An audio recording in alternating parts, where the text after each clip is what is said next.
बिस्मिल्लाहिर्रहमानिर्रहीम। ख़ातिन हज़रात, अख्तर अब्बास का सलाम पहुँचे।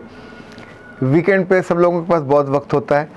अब हुस्न इत्तेफाक समझिए मेरे पास नहीं होता, पर गुज़श्ता एक हफ़्ते में मुझे 2-3 दफ़ा दिन में वक्त मिला जब टीवी पे ड्रामों का वो चल रहा होता है, यानी असल कास्ट तो नहीं होती, वो उसको दोबारा से रिवाइज़ कर रहे होते हैं। तो उसमें एक ड्रामे को 2-3 दफ़ा देखने का, उसकी किस्तें यानी कहीं से क्या कहते हैं उर्दू में, जस्ता जस्ता देखने का मौका मिला। उसका नाम था तुम मेरे हो, या कोई इसी तरह का मिलता जुलता था, मेरे पास तुम हो। ओके।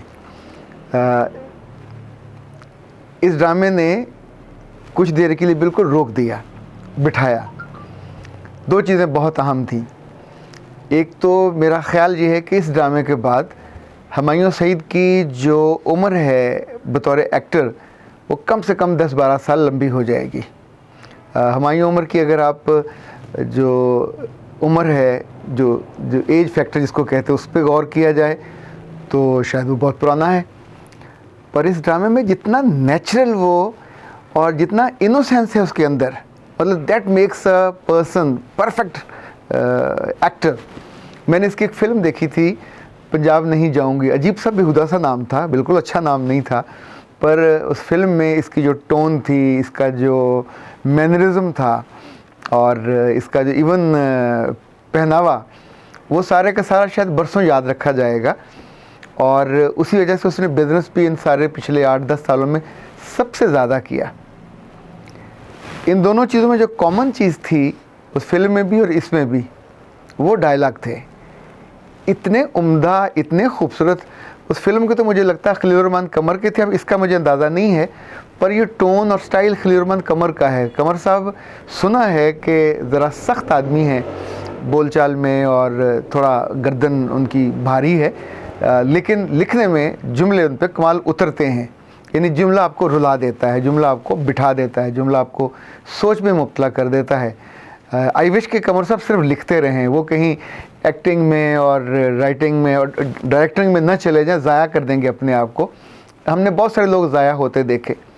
ख़ातिन हज़रात, 90 की दहाई में मुझे जब पाकिस्तान में सिर्फ एक ही टीवी होता था, तो पीटीवी, उसकी कवरेज का मौका मिलता था। तब मैं नवाए वक्त में था और मंगल को मेरा कॉलम आता था टीवी टॉक के नाम से। तो हर 3 माह के बाद पीटीवी में जो नए ड्रामे होते थे, उनकी एक यूँ समझें कि जैसे अब तकरीबन रूनुमाई होती है, तो इस्लामाबाद से हज़रत लोधी साहब आते, यहाँ से जो प्रोग्राम मैनेजर होते, सभी एक्टर्स को बुलाया जाता। तो उन दिनों मैं नवाए वक्त के साथ साथ हांगकॉन्ग से आता था राब्ता, माहनामा राब्ता, बहुत ही खूबसूरत कमाल का रसाला था, उसमें भी लिखता था और उसमें पर्सनल प्रोफाइल्स होते थे। तो एक दफ़ा मुझे फरमाइश की ख़याम सरहदी साहब से इंटरव्यू करने की, तो मैं गुलशन रावी इनके घर गया। साइका बेगम जो इनकी अहलिया थी वो उसी घर में थे। ख़याम साहब से मुलाकात। ख़याम साहब एक बिल्कुल मुख्तलिफ़ तरह के एक्टर्स थे, अगर आपको याद हो तो बहुत सीरियस थे, कम ही लोगों ने उनको मुस्कुराते, और पर वो एक बहुत कमाल किस्म के। जब उनसे मैंने बात की तो उन्होंने कहा कि मन चले का सौदा, जो इशफाक साहब का ड्रामा था, उसके भी जो डायलॉग थे इतने खूबसूरत थे, लंबे होते थे, पर लिटरली आपका रूह खींच लेते थे, रूह खींच किस्म के वो होते थे डायलॉग। इसी तौर पे अगर आपको याद हो तो हमारे प्यारे अमजद इस्लाम अमजद साहब के क्रेडिट बहुत अच्छे ड्रामे हैं। फिशार था, समंदर था, ये अपना जो वारिस था। इन तीनों में डायलॉग ये ख़ास थे जिन्होंने अमजद साहब को ज़िंदगी और दुआम बख्शा और उस ड्रामे को जान बख्शी।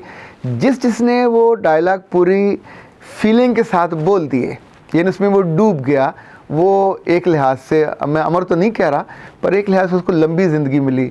ये जो था वारिस में चौधरी हशमत, वो बेचारा बाद में उसे थोड़ी उम्र मिली, पर जब भी वो बोलता था किसी और ड्रामे में तो चौधरी हशमत ही लगता था, क्योंकि उसी में वो बिल्कुल जैसे आप जीने लग जाते। एक ज़माने में असगर नदीम सईद साहब का एक ड्रामा होता था, भला सा उसका नाम था सूरज ग्रहण, और उसमें सुहेल असगर का करैक्टर बहुत शानदार था, वो भी डायलॉग के ज़ोर पे।